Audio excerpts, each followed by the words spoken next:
inspiration of the pet cemetery business is a little story that probably leads me back many years.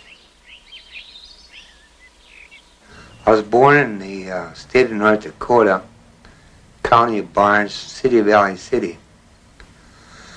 I was there for several years, being born in 1930, and then the World War II started in 1941 when I went to the farm. On the farm, I had my own pet collie, which worked with me and was beside me no matter what I did and where I go. My pet collie was with me. One afternoon, we came back from hauling bundles, thrashing, you know where it's going. And an old Model A came up the road and struck my collie and killed him. I never did catch him, but I grabbed my collie and I held him in my arms until he died. And I pulled 1 little acre of land right behind the house, I'd say a quarter mile away. Overlooked the prairie to the north, which was really a beautiful, had the lakeside in the back. And I picked that as a cemetery for my own collie. Right across the street from where I lived in Los Altos was the most beautiful piece of land as far as I was concerned in the whole valley. And boy, I knew what to do with it. Make that into a pet cemetery. I thought, well, this is going to be my project of life. I found the land, I found the need, something the old-timers used to tell me years ago. To be a success in this world or in life, find a need and fill it. And boy, I found the need, and I wanted to fulfill this more than anything else. Anything I've ever did in my whole life, I wanted to fulfill this dream.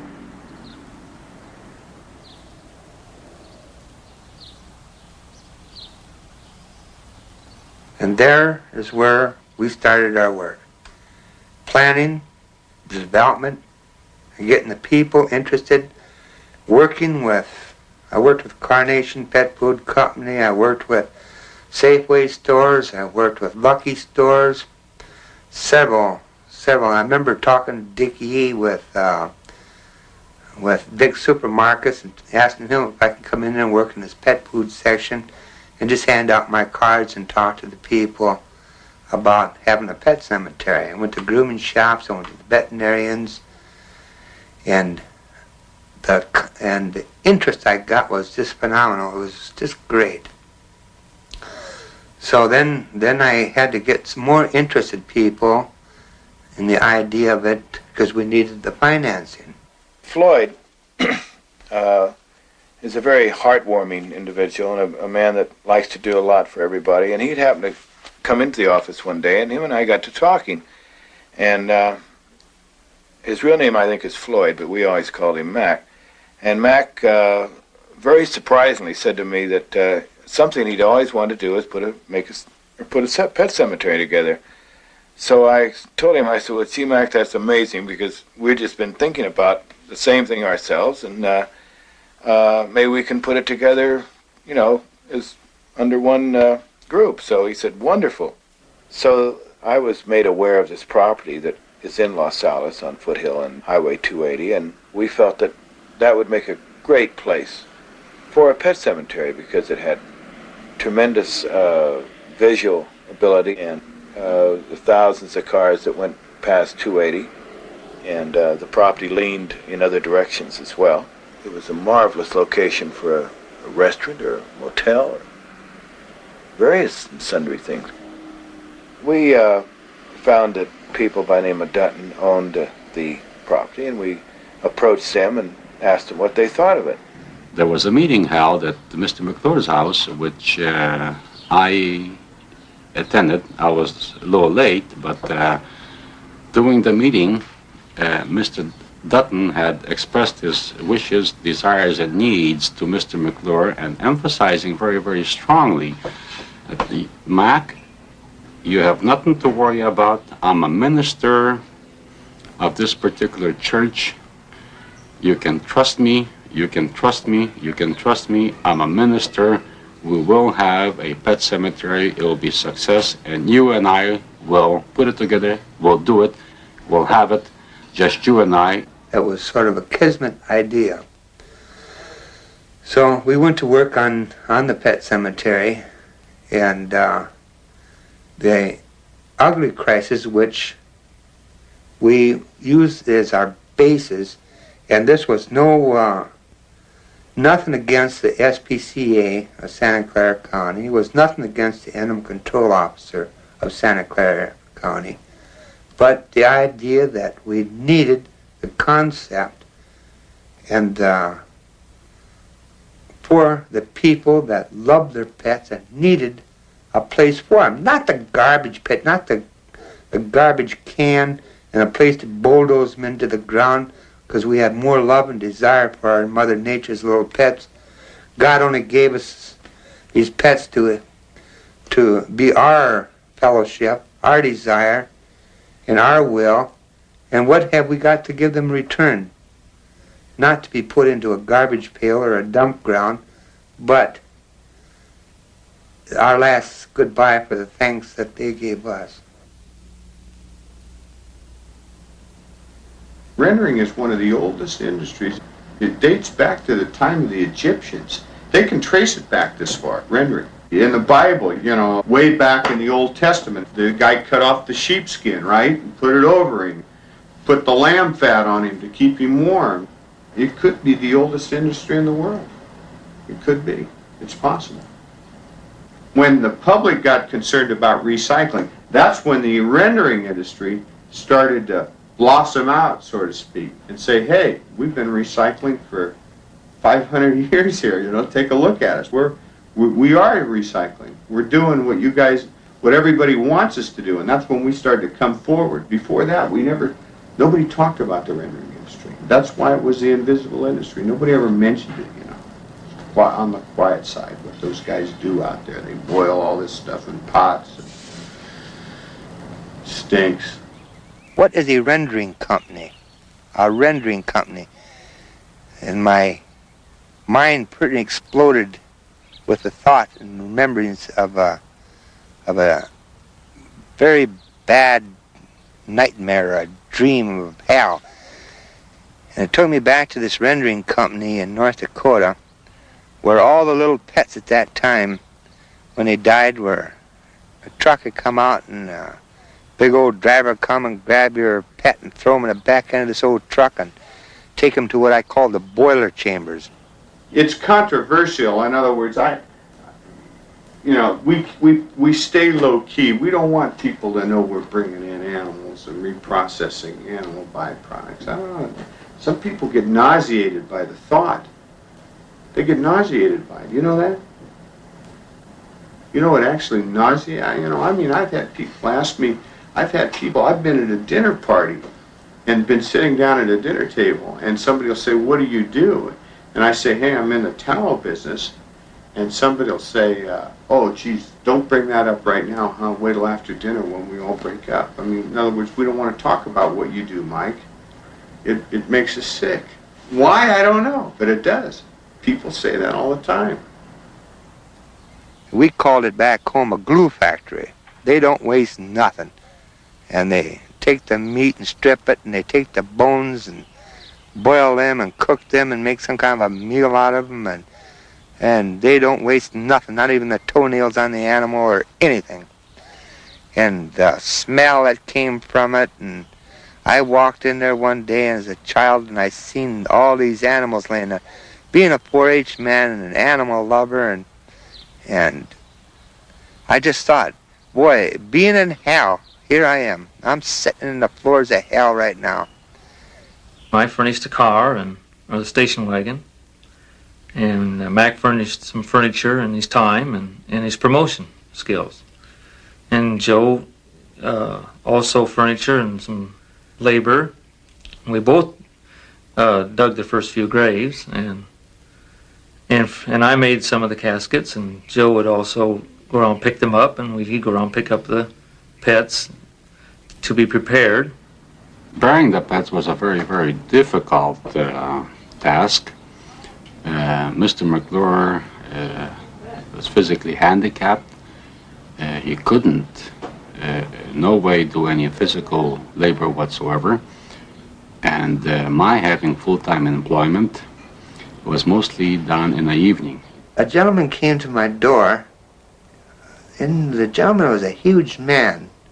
I'd say about 6'2", a large face, the type, more like you'd say he's more the Hercules type. And he asked me, he says, "Are you Floyd McClure?" And I said, "Yes, sir." He says, "Do you have the pet cemetery across the street?"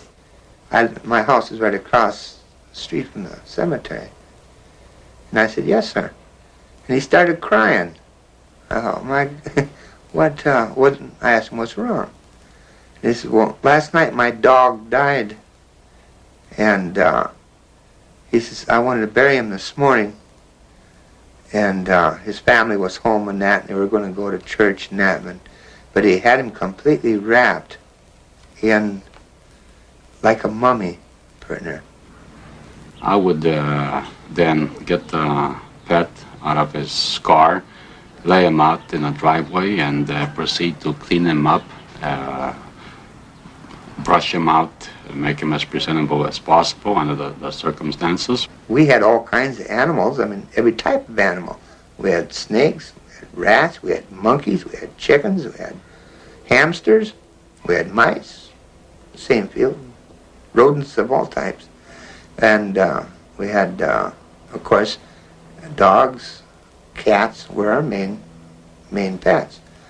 But it doesn't make any difference to what type of animal. If that animal, you love it, and you want to give it a proper burial, that's your business. You bury that pet because you love it.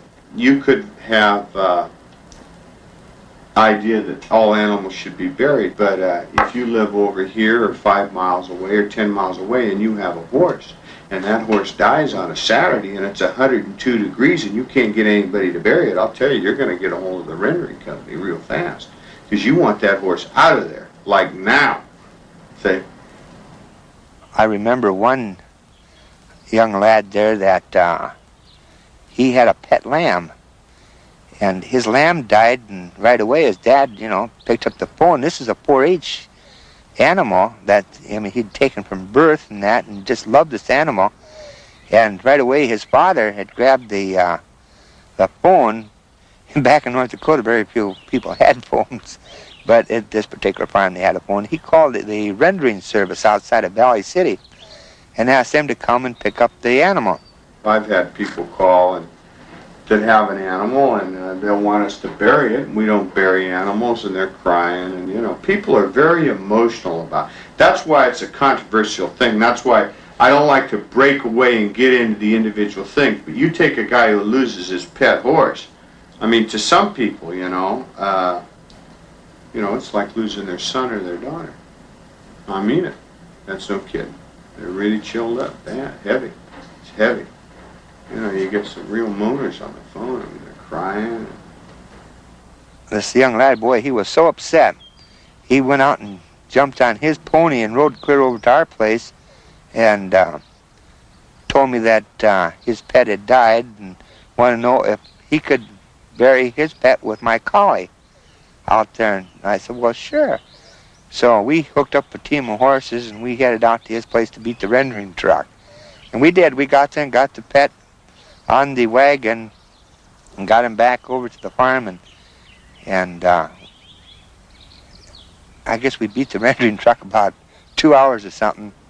We had a little altar set up in the office with some artificial flowers, and Mr. McClure would light the candles and be ready to receive the mourning owners of the pet.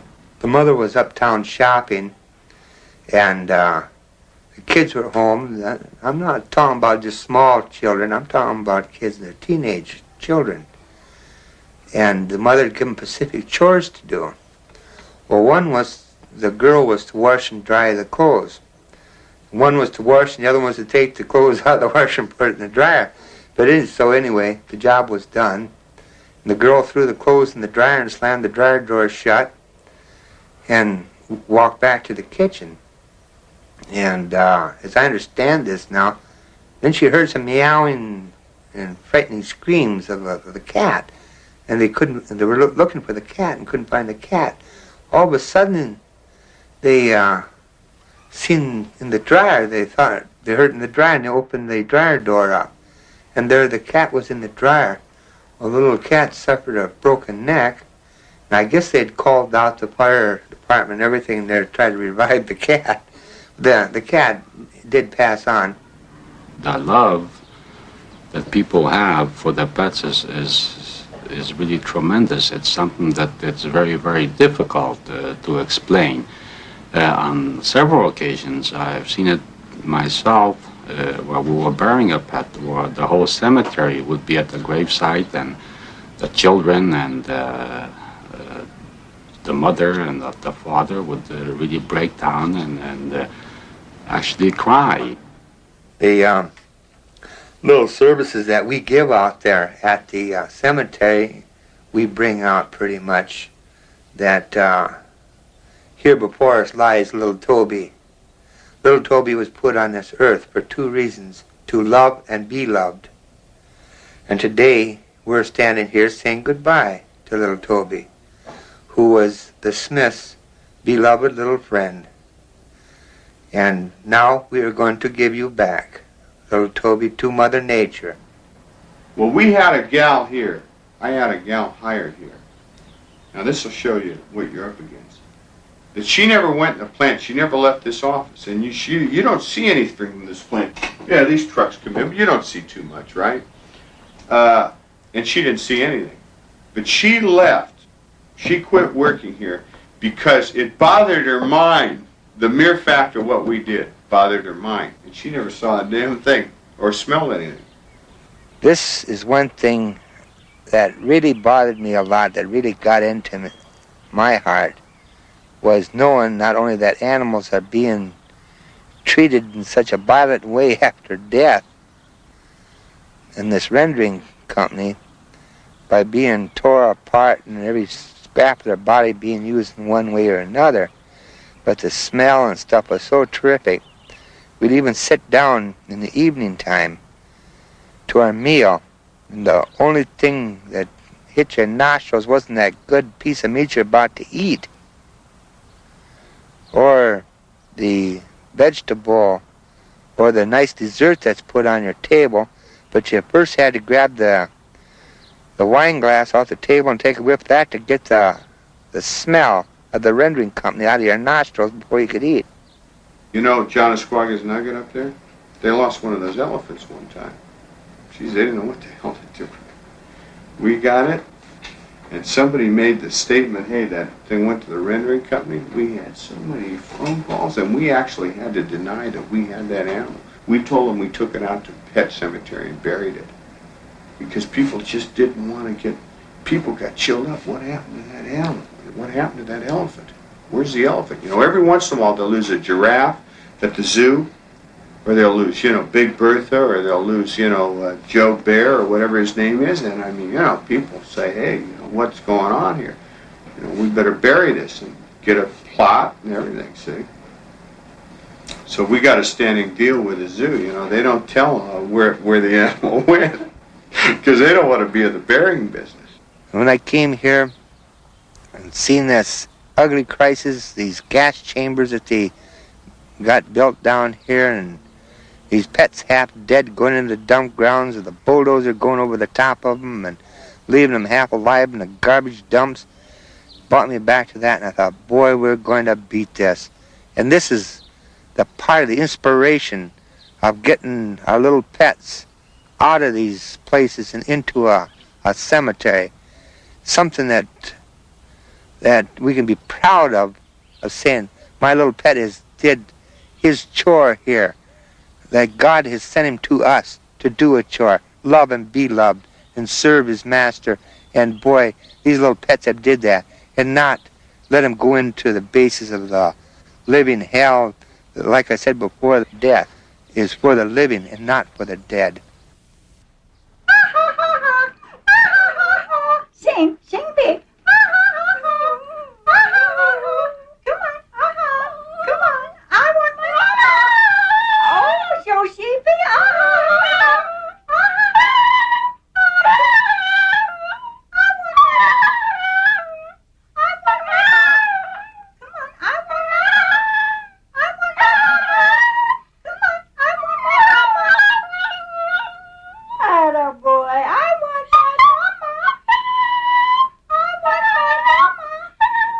you sheepy? We sing loud.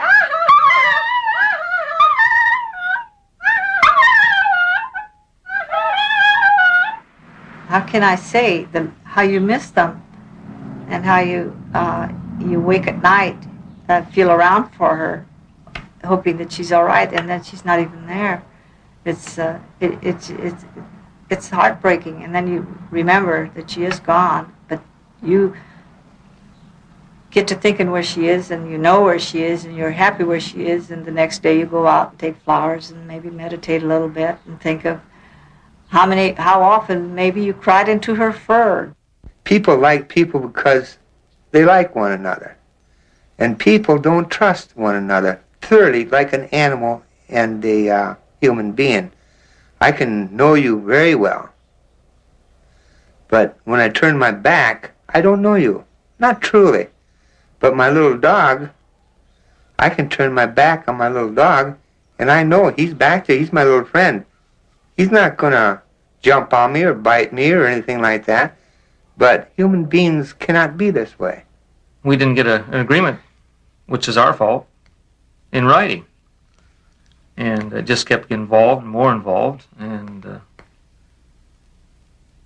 since there was no final agreement, why then we started to differ on ideas and get in a few arguments. A pet cemetery business is not a fast buck scheme. It's not a suede shoe game.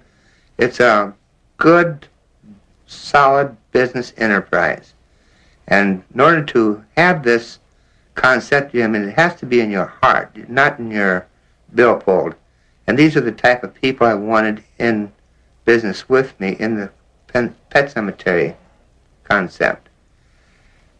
The reason, unfortunately, that we didn't continue on with the entire development of the pet cemetery was we couldn't actually work it out with our investors that we could project exactly what the income would be for it, because we had no way of projecting the amount of people who would want to put their pets into a cemetery, even though we felt that there was a great need for it.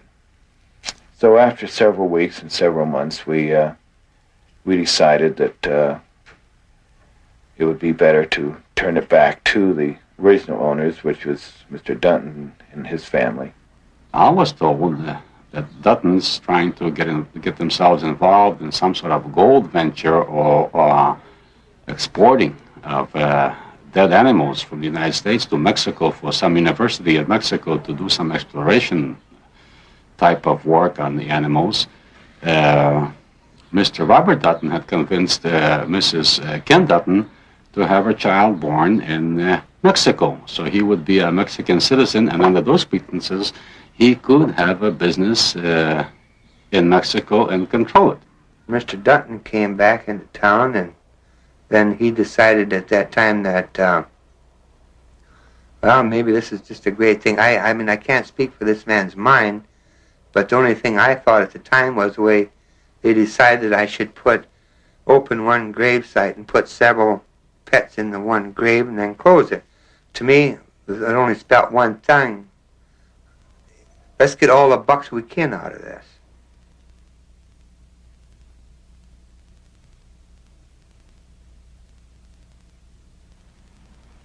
Mac called me and says, well, we can't come to the final agreement. I got put out today.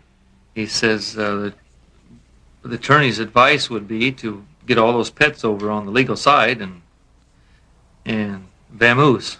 So that's what we did.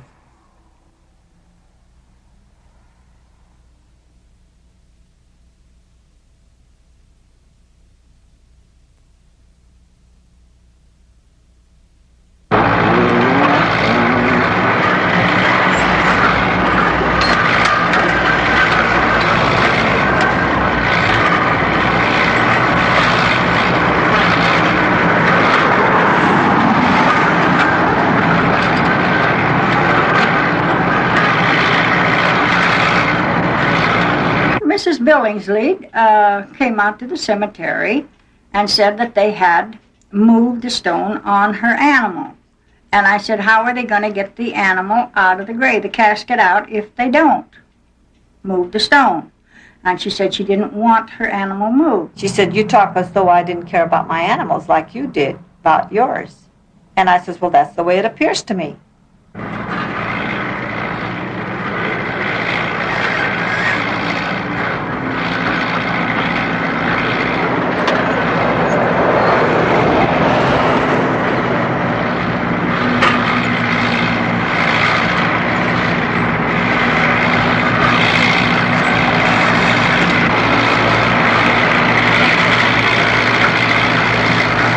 And I asked her if she had signed a release, and she said she had signed a release. Then she said she hadn't, so I don't know. I can't swear to that. But I made up my mind I wasn't going to fool with her. She went down and talked to Robert Dunton, and then I sat in the car waiting for his son. I was supposed to sign the release to let my dog go, and then I saw both of them look my direction, start laughing like it was just a big joke. She isn't going to cause me any trouble because I ain't going to pay any attention to her. She just wanted to be noticed. She just wanted to be Miss Big. And here we've got all of these other poor people that really needed help. And she was just trying to be Miss Big, and she didn't pay half as much as the rest of us did.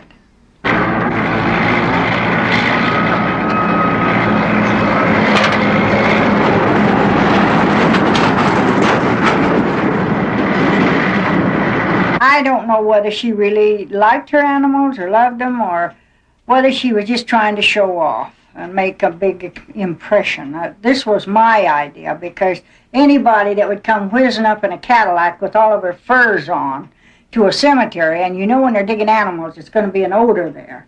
Didn't have much upstairs, because I'll tell you, that was not the place to wear fur. I think that something should be done so that it shall never happen again. I think it was a horrible thing for us in this generation to have it happen, and in a state like California to have something like that. I think it's inhumane.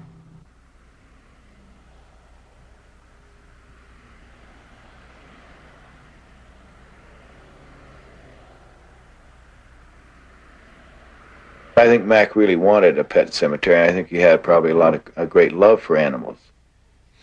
But unfortunately, it's not that easy. You just can't go out and start something like that and build a chapel and pay $50,000 an acre for land and pay taxes and interest on the balance for 25 cents. Impossible. And the Duntons were not interested in that beautiful Garden of Eden that Mac had in his mind. Because I really think he had it in his mind. So, as a total, before it finally wound up and went to the final lawsuit, why, I myself lost around $30,000, and I'm not sure how much Joe has lost, but it's in that neighborhood.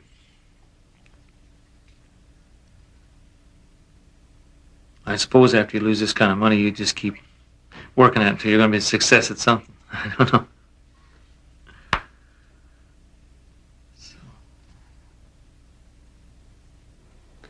The only thing that I'm guilty of is compassion. And that's all. If you want to put to what I was charged with in the courts, the only thing they can charge me with is compassion. Because I put my heart over the dollar sign. It wasn't the dollar I was after. It was to take care of my customers and my dedication to what I believed in. Then, because of the way I proved my point by using my heart into fulfilling my obligation, then I was condemned. Then they write letters, tell everybody I am no longer part of it. Which, broke me. I not only financially, a burden upon myself and everyone else. I was not only broke, but broken heart.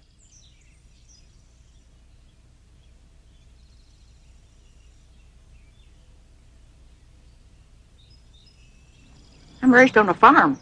We have chickens and pigs and cows and sheep and everything. But down here, I've been lost.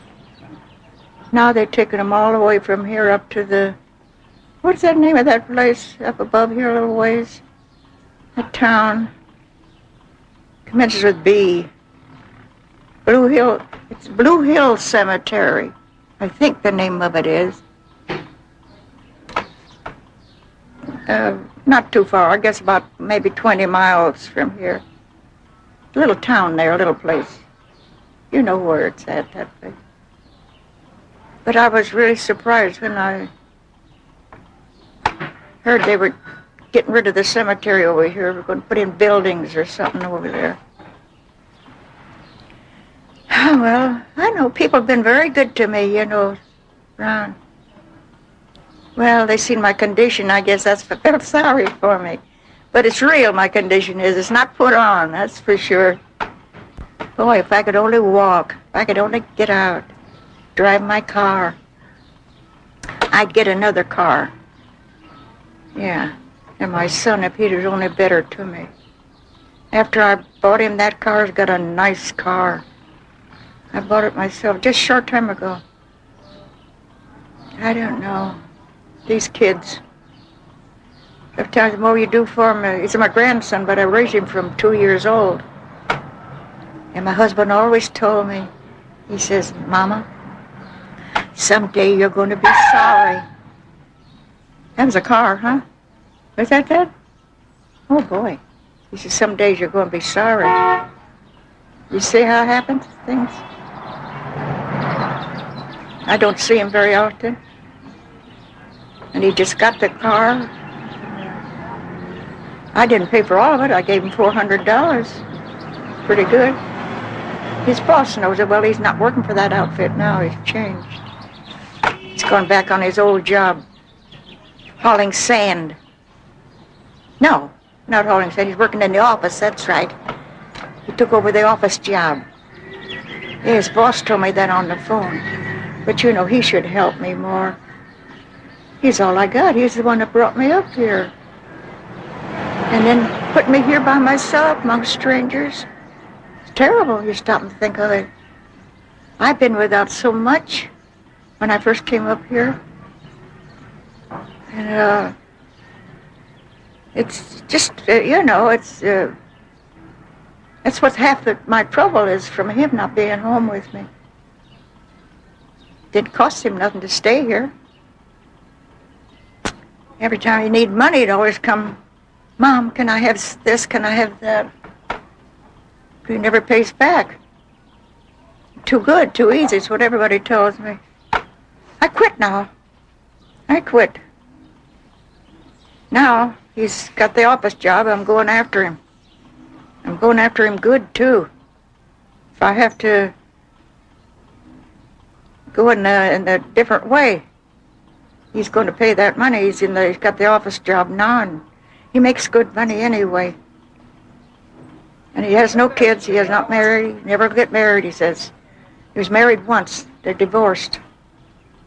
And, well, she tried to take him for the kid, but she didn't. They went to court for somebody else's kid. But she's nothing but a tramp in the first place. I told him that. He wouldn't listen to me. I says, I know what she is. I said, Richard, please, listen to me. No, he wouldn't listen. He knew all, he knew everything. Big shot. But he soon found out. Now that's all over with. I've been through so much, I don't know how I'm staying alive. Really, I have, for my age. If you're young, it's different, but I've always said, I'm never going to grow old. I've always had that. And people that I tell how old I am, they don't believe me. Because people my age, as a rule, don't get around like I do.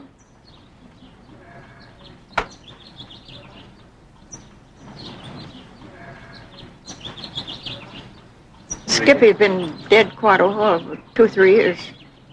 You know. Yeah. I don't want to think about it. He was so, everybody liked that dog around here. You know, you miss your pets just like you do any of the family. And I don't know what happened to this last little kitty who was here. All the cats have gone. There's no cats around her, no animals, no nothing. I miss that little black kitten so much. It was wonderful. And all of a sudden, boom, no animals around. Somebody in the neighborhood or something is doing away with them.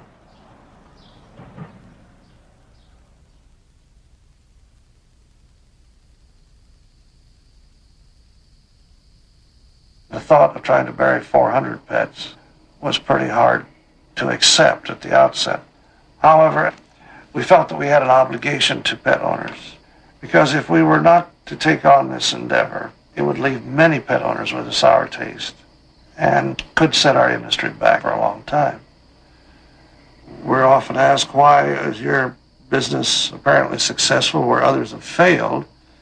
And the only answer that I can give is a very obvious one, and that is that we have tried to follow sound business practices, where it's quite obvious that other pet cemeteries that have now failed did not. This cemetery will be in business 50, 60, 70, or 100 years from now. Surely beyond the lifetime of anybody who ever buried a pet here. And I think this is all that concerns the people that have buried their pets here. When we decided to turn the property into a pet cemetery, and we discussed a name, and we just all agreed that we couldn't come up with a better one than Bubbling Well Pet Memorial Park, which has a lovely sound. The connotation is something living, bubbling, a well with lovely, refreshing spring water, and it has a meaning of life and purity and all of the good things that we all like to think about. Most people don't know it, but we're in the middle of a pet explosion throughout not only the United States, but throughout the world. And this is brought about from the new pattern that has emerged in the last 10, 15 years in the family life. I would say that the pill is probably largely more responsible for the pet explosion than any other single factor. This is quite a surprise to a lot of people that don't understand the business and haven't done any background work. But it's very simple. The old style was for the husband to earn the living and the mother stayed at home. Today we have a different pattern. Today the husband and wife both work, and they want to prepare themselves with a home and some of the things that they'd like to have before they start a family. Well, this is just fine from a planning standpoint, but nature can't be put aside.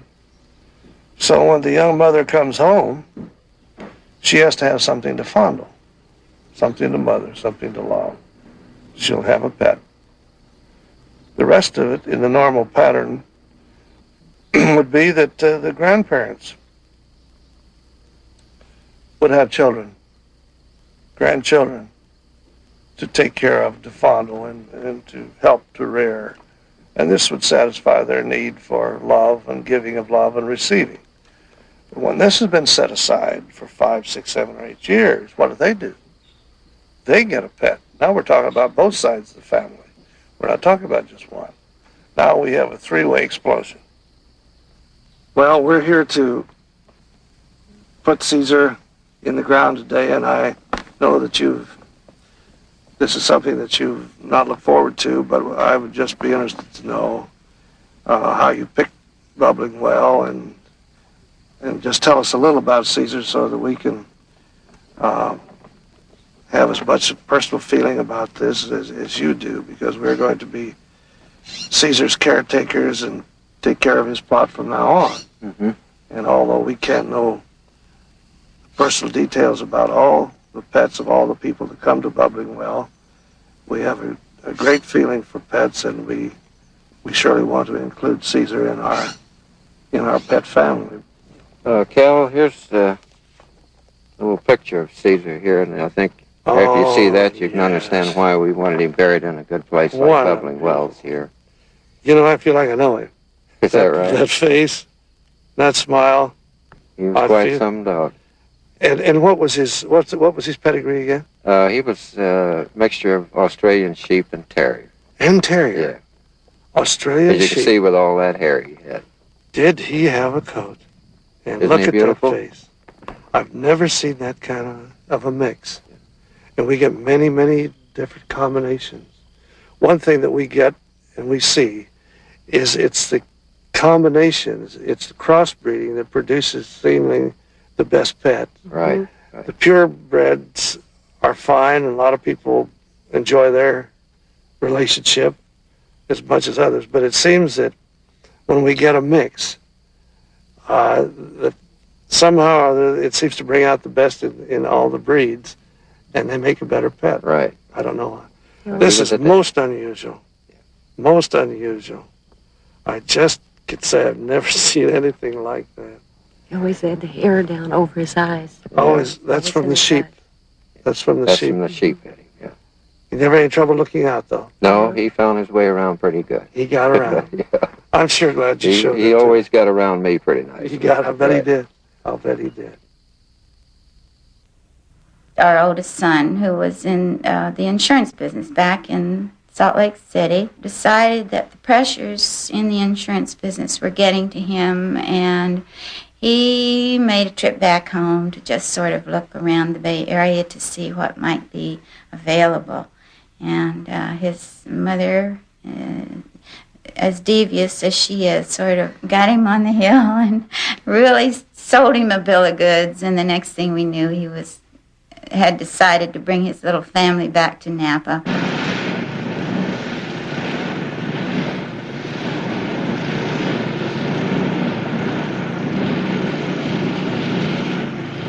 Every young guy has an aspiration to pursue a very aggressive sales field.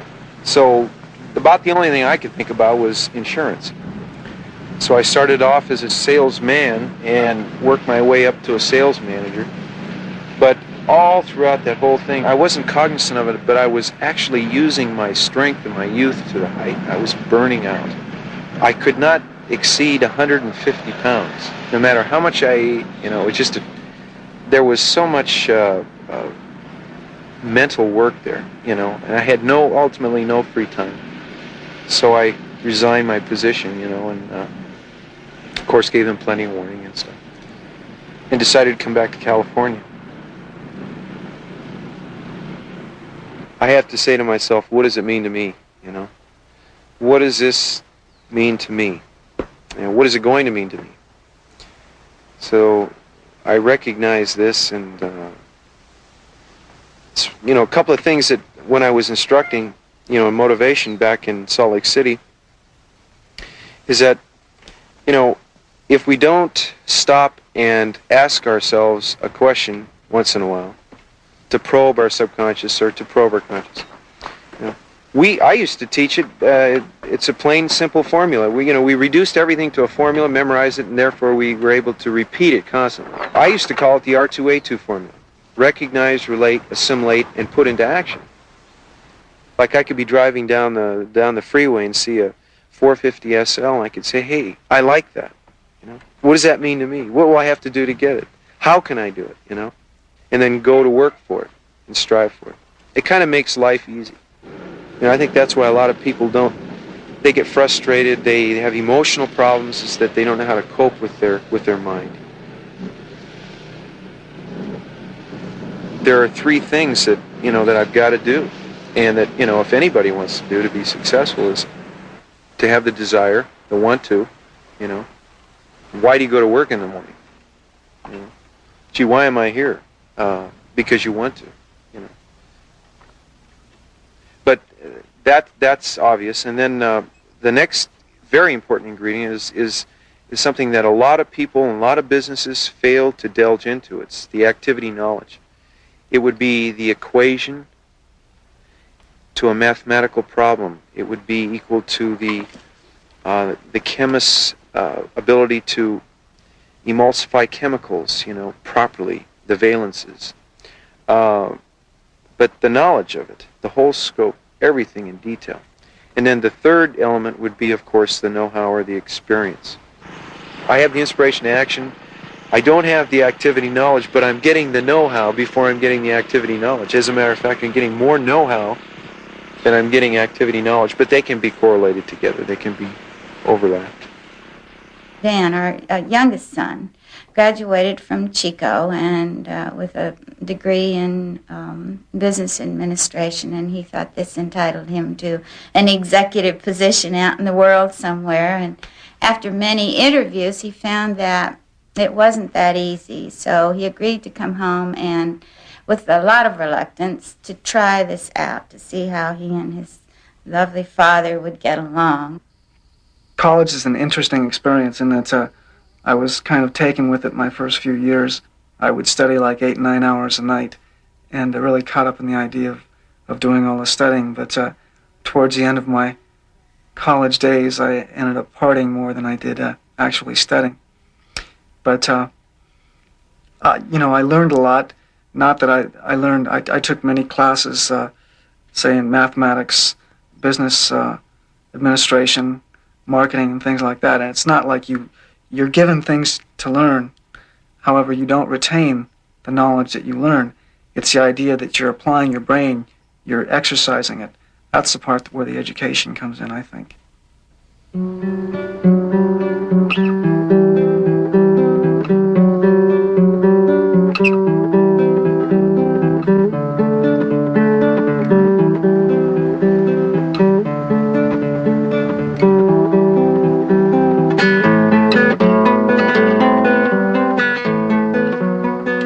Something also that happens to everybody, I suppose. I fell in love up in Chico, and I think an important thing in falling in love, before you fall in love, you should have true love, I think, is experiencing many different types of loves and learning exactly what you want out of a relationship.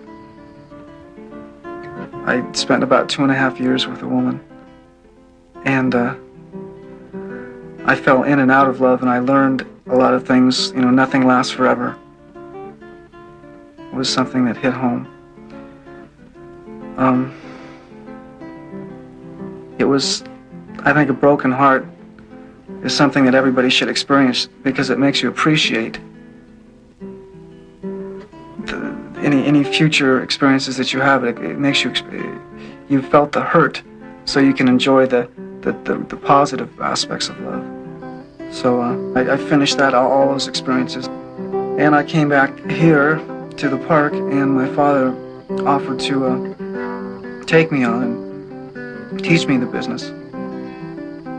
I just knew that we had many houses up here, and I would have no problem having a place to live. And I lived down in the chicken coop down in the little house for a while. Then I got this place, which is a pretty nice place for just one person. The house on the hill is what we call it. And so I moved up here, and I still haven't completely moved up here. I've still had a lot of my stuff down in the chicken coop.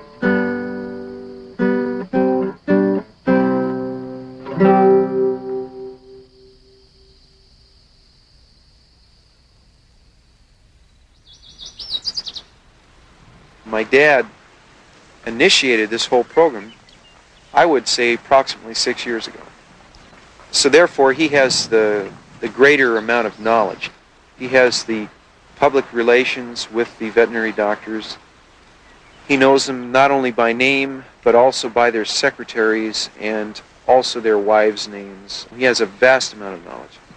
My brother Danny has been working in the park for about, 3 years. Therefore, he has quite a bit of knowledge of procedures and public relations. So therefore, my father is, he's the focal point. He trained my brother. He gave him the knowledge. He taught him this route that I'm responsible for now. I find it quite hard right now to go out on my daily task here at the park without consulting my brother or consulting, my father. One of the things in the insurance business that I always did that got me ahead, I suppose, is I was able to memorize quite well with hardly any effort. And I have to literally memorize the streets and the localities of these veterinary clinics. These clinics are literally speckled all over that southern peninsula area, and I have to be able to get on the freeway and go to this one and then come back on to this one and pick up from where I left. And I have to memorize the routes. I have to know exactly where they are, what road to take to get to it, to get back onto the right road to get to the next one. Naturally, there's an element of fear that I have.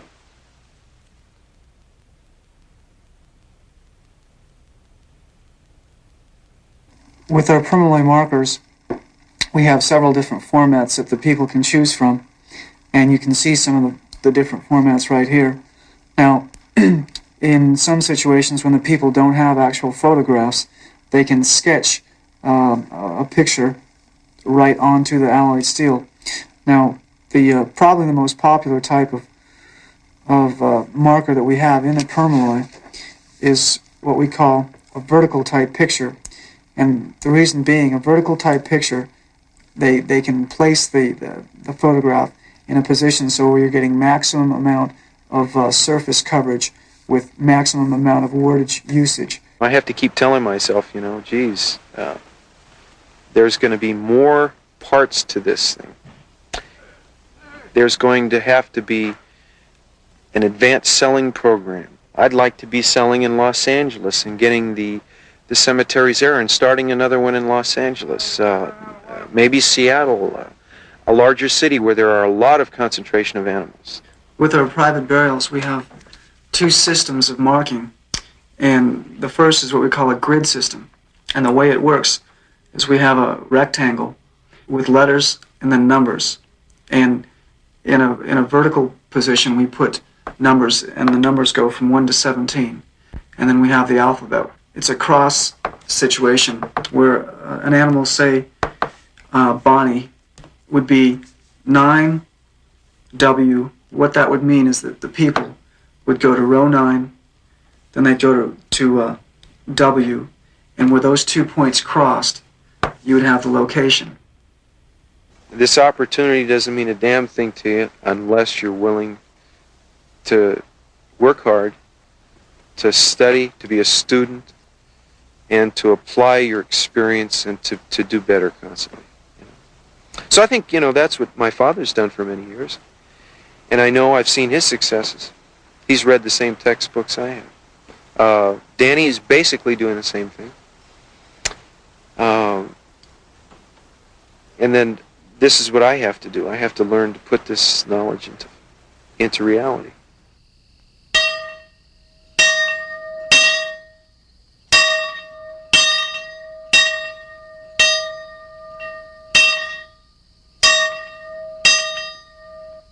The basic tenet of our church, the Bubbling Well Church of Universal Love, incorporated in January of 1977, is the church has as its tenets a belief in a supreme being who does not differentiate in bestowing his benevolence on all species of life, whether of this earth or any form of life hereafter. The thought occurred to me that any God, any supreme being that was indeed compassionate and concerned about people would surely be concerned about any living creature. God is supposed to know when the sparrow falls, when the lilies of the field bloom. So surely at the gates of heaven, an all-compassionate God or an all-compassionate supreme being is surely not going to say, well, you're walking in on 2 legs, you can go in. You're walking in on 4 legs. We can't take you. I don't believe this will happen. Now people come up, and there is a common bond. The church, we don't have formal services. We're not trying to save any souls or collect money or anything like that. It's just it's sort of a church of love. We do not have to go too far afield to make this conversion because we have our own chapel. We have stained glass windows. We even have a bell. And we're usually talking in terms of death and talking in terms of hereafter. Well, this is the very essence of any other religion. So if in the hereafter there are no pets, I don't think any of us that love our pets would really feel maybe. I can't say we wouldn't want to go, but I really believe that they'll all be there in the spirit with all of us. The pet owners that we have talked to have embraced the idea, and it has had a very dramatic effect on a lot of them. It's brought them assurance, it makes sense, and it's very hard to refute it, as a matter of fact, because it makes sense. You don't have to depend on a lot of mystical type of thinking. It just makes sense. And people at this time are looking for assurance. They don't want pie in the sky. They don't want fairy tales. They want assurance.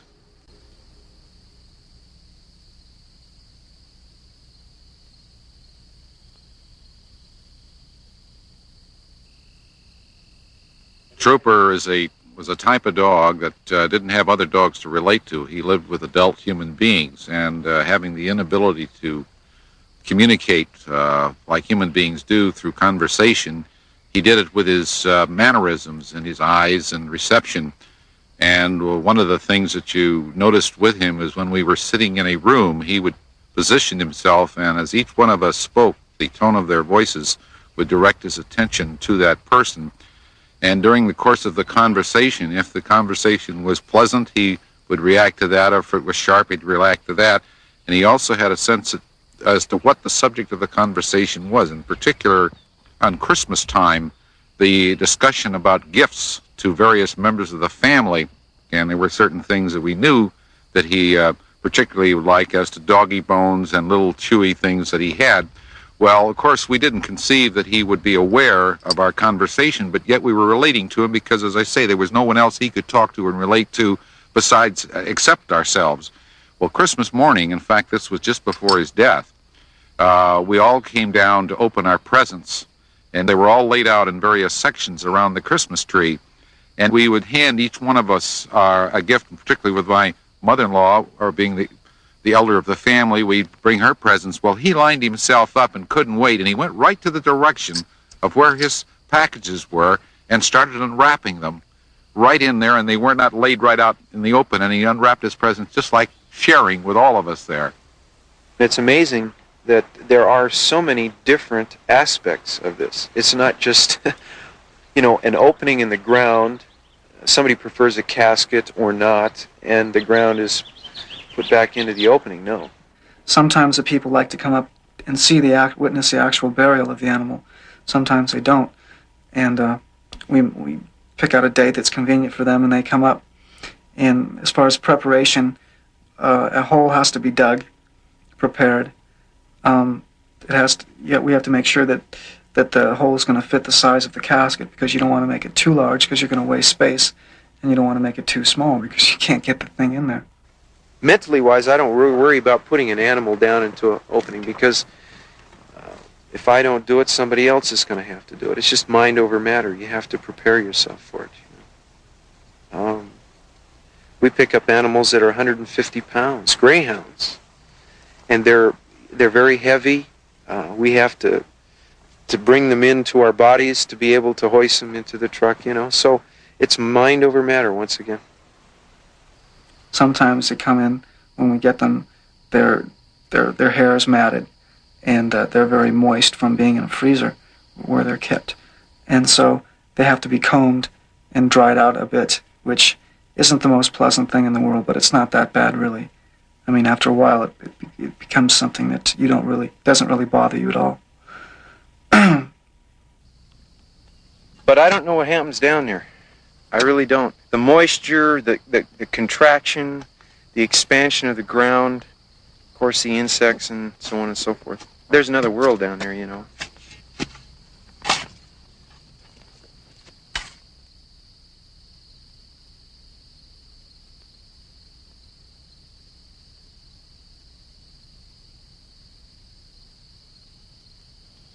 He'd go down on his front knees, and I knew something drastic. You just blacking out. They just black out. Just fall over and black out. Just for a few seconds, then he'd get back up again. Ready to go, strong. Yeah, we took him down to vets, and we had he testing after test. They couldn't find nothing. One day we took him Back again to the back to the same vet, because this vet he's darn good. We like him a lot, and he said, he called us up and he said, "Yeah, I found out what's wrong with York." He says, Yes, heartworms. Heartworms. Now I'm telling you, if I never tell anybody anything else again, please watch your dogs for heartworm. It's carried by mosquitoes, and just like your malaria, and you don't know. We used to think we were free from it here, but we're not. It was a southern disease, but here in California, why, it's very prevalent. I asked myself, what does this mean to me? What does this park mean to me? What does this opportunity mean to me? Well, it means a lot. It means that I'll be able to have something to work for many years to come. It will provide the things that I will need, and and the long line, of the other things, events.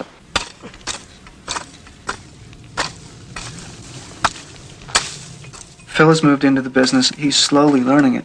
He's doing the route. He's learning the route right now, and he'll be taking that over.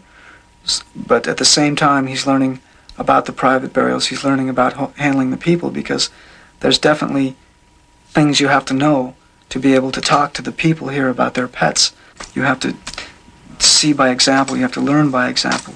We're working together. We have our ups and downs. He's a bit older than I am. So it provides some hardships, because I'm the one that's telling him what to do, and he doesn't always like that. He resents it at times. So my father is in charge of the park. He's El Presidento. He's number one. Danny, by virtue of seniority and knowledge, is number two. And I guess I would be the third person. My father now is trying to work out of the business, because he's getting on in years and he wants to do a little traveling before he passes on. So he's letting up, and he's letting me take over handling of the people, and he's staying pretty much in the background. Although I don't think he'll ever stay completely in the background, because he's a fairly dominant person.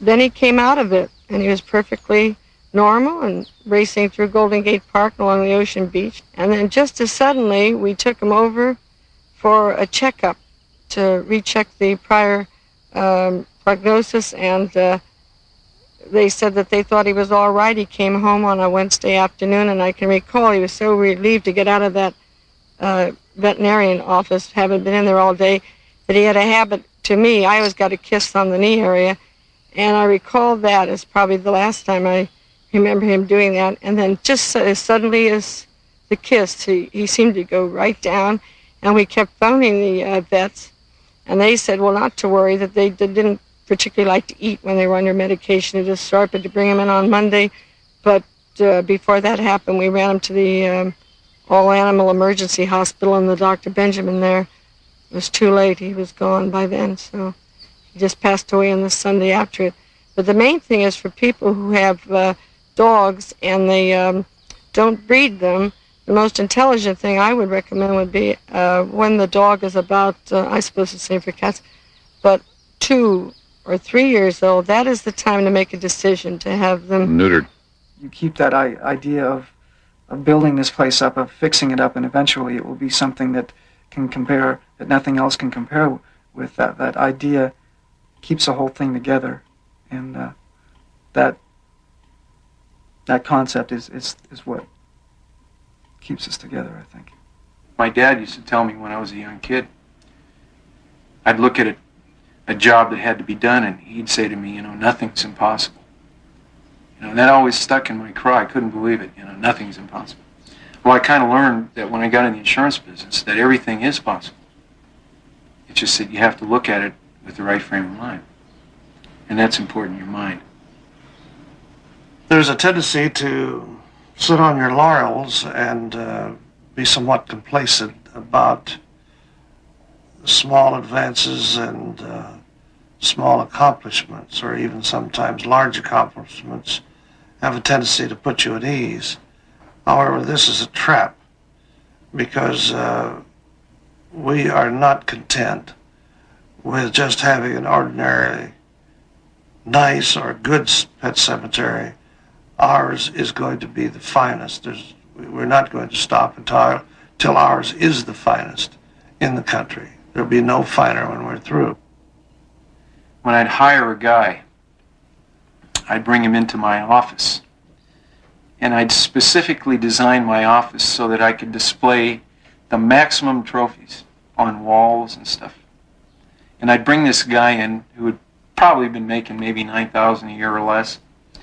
And I'd bring him into this office with nice furniture, and he'd see these trophies, and geez, they were taken away. And it's kind of like flaunting it, I guess. And to hire him, all I did was just tell stories about what each trophy meant to me and what it could mean to him, and if he'd like to increase his income and, his future. The names of our gardens were created by words that seem to depict the qualities of pets, like our garden of companionship. A pet is a companion. Garden of devotion. Almost all pets are devoted to their masters. The garden of the gentle giants, again, is descriptive. Kitty Curve. The reserve garden is set aside and reserved for smaller pets. The garden of memory is set aside because it will bring happy memories in the future, we hope. We had a Valentine's Day party for all the wives. I think there was about 6 of us, and I told the guys to come over. We're going to have a cake, and we're going to celebrate Valentine's Day. So we had a big cake, and all the wives came over, and I had this motivational meeting planned. They didn't know exactly what was going on, And I had all these signs on the wall, and I had made up a chart, a commitment chart. And anyway, we had the cake, and we had the girls talk, and we read the material, the motivational material for prizes and trophies to be won the subsequent week. And we got the girls motivated, and the girls got the guys motivated. Well, we created the Garden of Honor. And in this garden, we will bury a seeing-eye dog or a police dog killed in line of duty at no cost if it's killed in the line of duty. And for anybody else who wants to share this garden, then we created a price which amounts to more than any other garden that we have. I kind of think that I'm motivated all the time because I have so many experiences, of motivation. And I understand it quite well.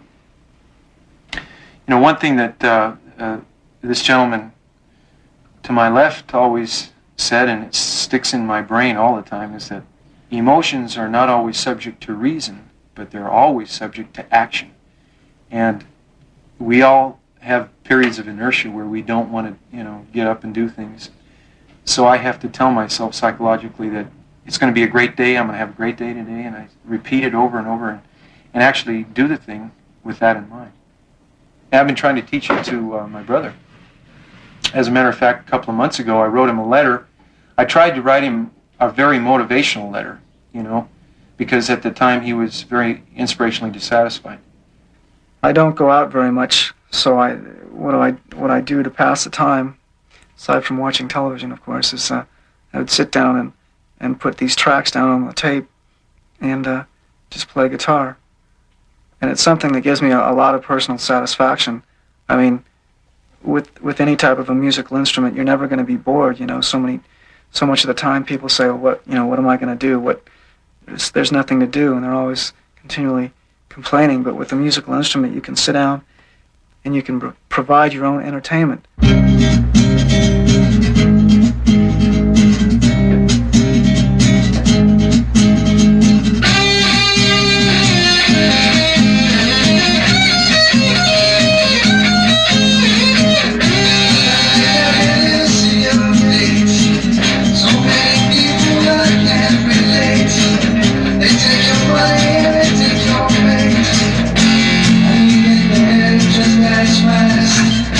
And we get there, they're coming back.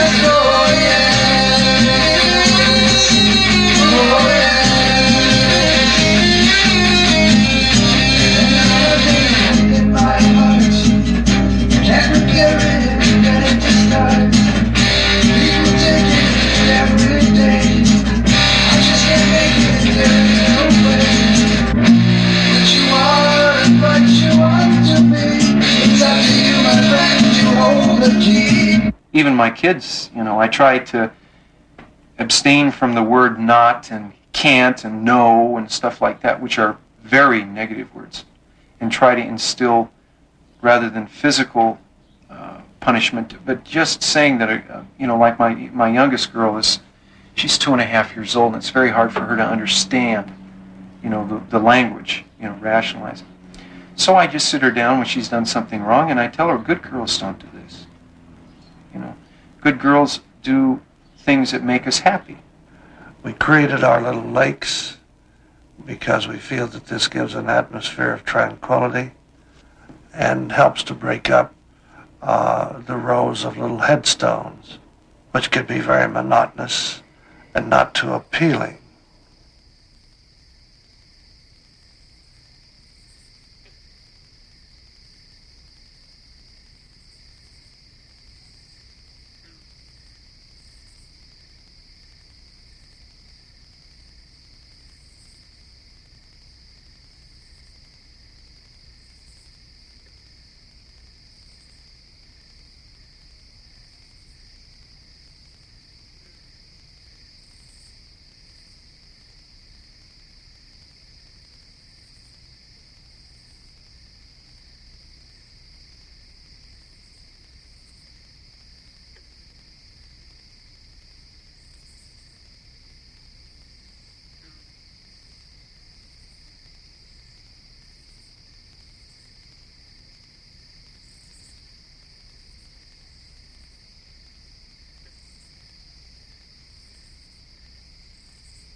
In former years, I would write like 3 and 4 songs a week, and I've got a little notebook where I've got about probably 50 songs.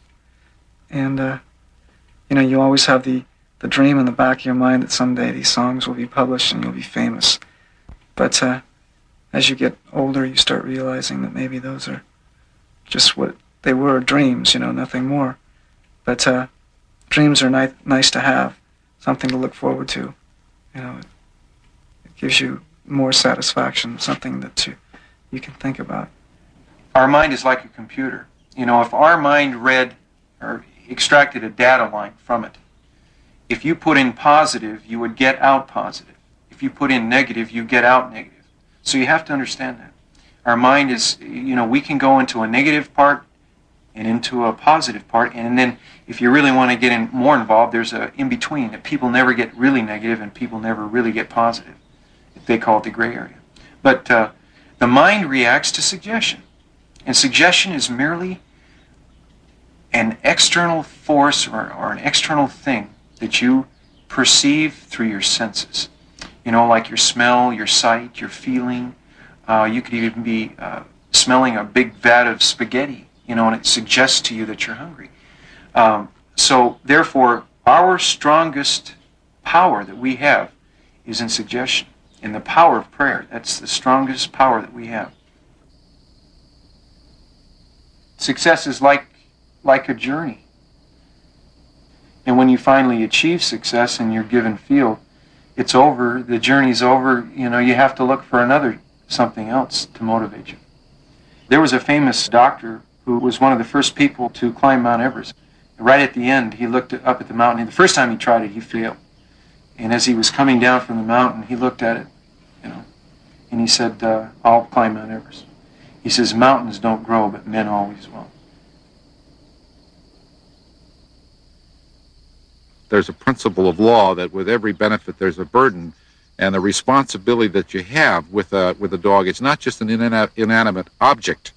In our life today, we do focus a lot of our attention on material things, such as automobiles, clothes, trips, and things of that sort, and even objects, paintings, and other kinds of things at home that you cherish. Well, an animal, I think, much more so you cherish because he does respond to you. He doesn't talk like a human being, but he's much more so than just an inanimate object. And I think that therefore a responsibility that a person has with an animal, you sense that when you have them, because their love and affection comes to you. And that love and affection over a period of years becomes a part of your life, and you just can't discard them to such a degree like you can a wrapper around some food or something and say, well, it's finished and disappeared. Now, of course, it is a very, when a dog dies suddenly like Trooper died, the moment of decision came. What do we do with him? And I could often think of of Trooper's face and I say, where are you going to put me? There's something to life that even when you discard something of an inanimate nature, you dispose of it with some kind of a reverence. I got a stereo system aside from a recording system. It's a Pioneer SX1010, and it's 100 watts per channel, which is very powerful. And on some occasions, say late afternoon when there's nobody up here at the park, I'll take my speakers and I'll put them outside and turn it up, and you can hear it. It goes through the whole valley, and you can hear it from miles away.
I think we'll all be together again.